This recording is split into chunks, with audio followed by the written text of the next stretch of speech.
Hey, what do you say, YouTubers? Welcome back to the channel. You know, I still see a lot of talk going back and forth about the Redcat Gen 7, whether or not it's any good, and people are having a hard time getting answers on, is it a good vehicle or isn't it? Is it a great entry-level vehicle? Will it ever be a competition crawler? You know, and there's a lot of answers flying around. A lot of guys saying it's a great little truck. A lot of guys are just bashing it. But nobody says why, and nobody points out the differences between the two models that are available, the Pro or the Sport.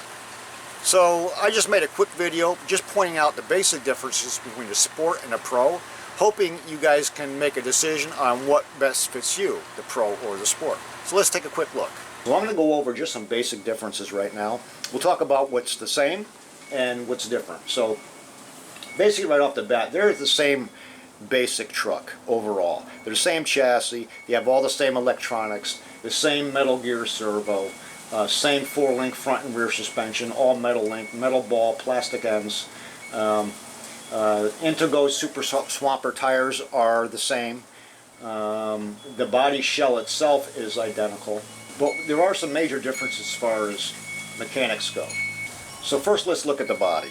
So right away what you see, the body comes with this nice safari rack on top, has the full light bar, comes with a stand ladder, a shovel, an axe, comes with a jack, full-size Super Swamper spare tire with the foam, with the beadlock rim.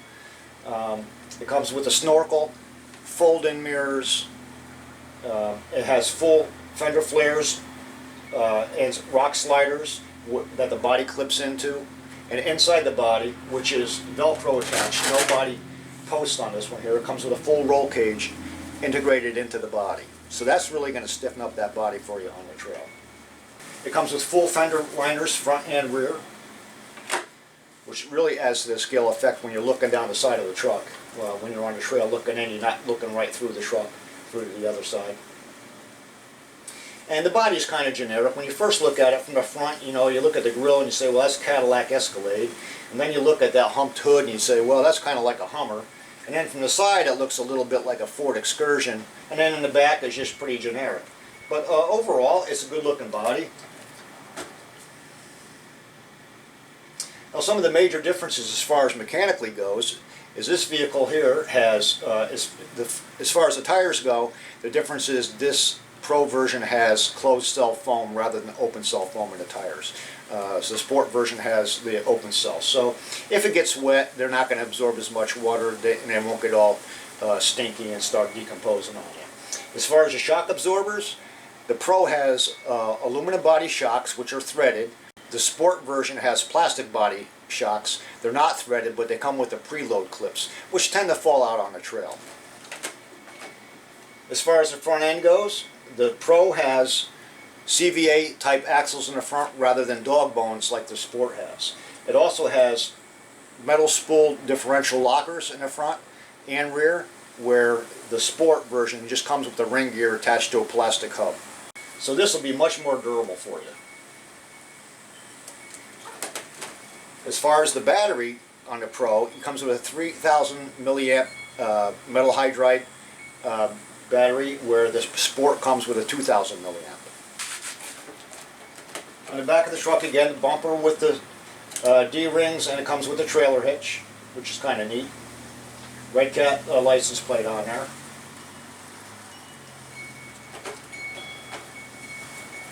The drive shaft sliders are plastic, but it has metal and universal joints, front and rear. Metal skid plates, front and rear. And you can see here the spur gear and the pinion are exposed. There's no cover on those.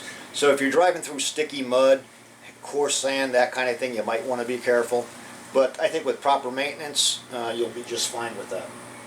Everything on the shock absorbers and the links are captured on both sides, through bolted, so you don't have to worry about a ball popping off one side or the other. They're both through bolted, dual capture, all the way around, all the links.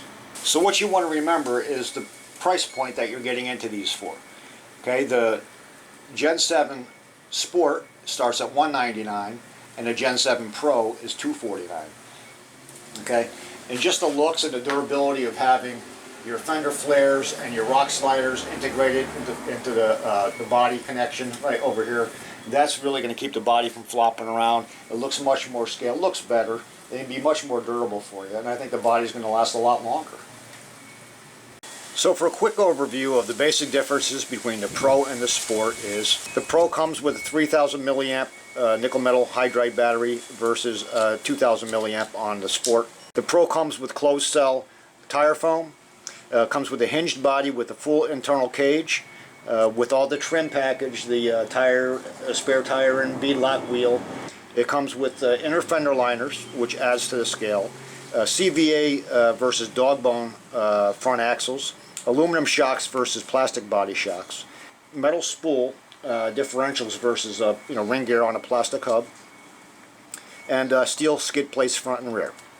So if you just consider the Safari rack with all the accessories on there, that's well over $50 if you buy the piece on eBay. The spare tires, since you can't buy one, they're usually sold in pairs of two. You're looking at least 25 or 30 bucks for two spare tires on beadlock wheels. So there you have it, fellas. That's the basic differences. I hope this video helped you make your own decision. If you liked the video, give her a thumbs up, leave a comment, subscribe if you haven't, and we'll see you next time.